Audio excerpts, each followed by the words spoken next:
She needs to pay. She needs to pay for what she did to my daughter. The family of Fort Hood soldier Vanessa Guillen was in Waco today as a woman charged in her murder entered a guilty plea and could face up to 30 years in prison for her involvement in Vanessa's murder. Thanks for joining us. I'm Gordon Collier. And I'm Lauren Westbrook. Cicely Aguilar waived her right to a trial, which means details of Vanessa's mysterious death on post could remain unknown. News 10's Megan Boyd was in the courtroom for today's hearing and has reaction from the Guillen family.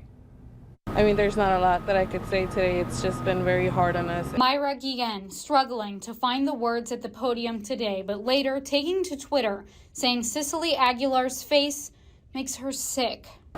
For her to come and plead guilty now, it takes us completely by surprise. Aguilar previously admitted to helping her boyfriend, Aaron Robinson, dismember and bury Guillen's body in shallow graves along the Leon River in Bell County back in 2020.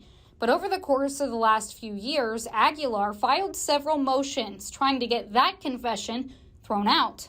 We actually thought she was going to keep fighting back. That fight ended today when Aguilar waived her right to a trial. Vanessa's sister is finding comfort in her willingness to give up. She's admitting to what she did and she's not going to keep fighting us. Meanwhile, their Spanish-speaking mother says she struggles with English and didn't follow much of today's court proceedings.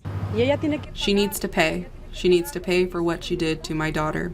Aguilar pleaded guilty to being an accessory after the fact, as well as 3 charges for making false statements. That could total 30 years in prison and a $1 million fine.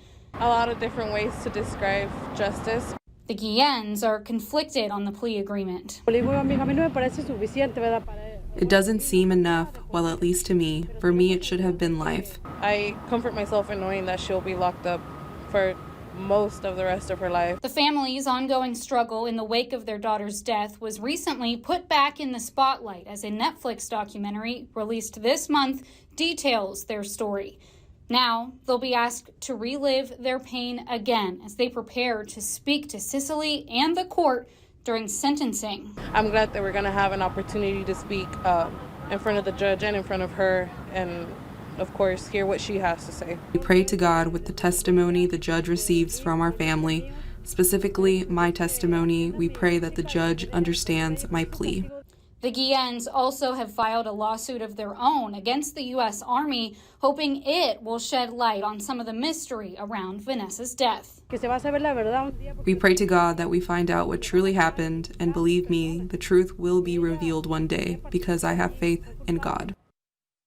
Aguilar will be sentenced sometime next year, likely between February and March. The Guillens are continuing their fight in D.C. for military reform and say they also hope to launch a foundation next year to help other families.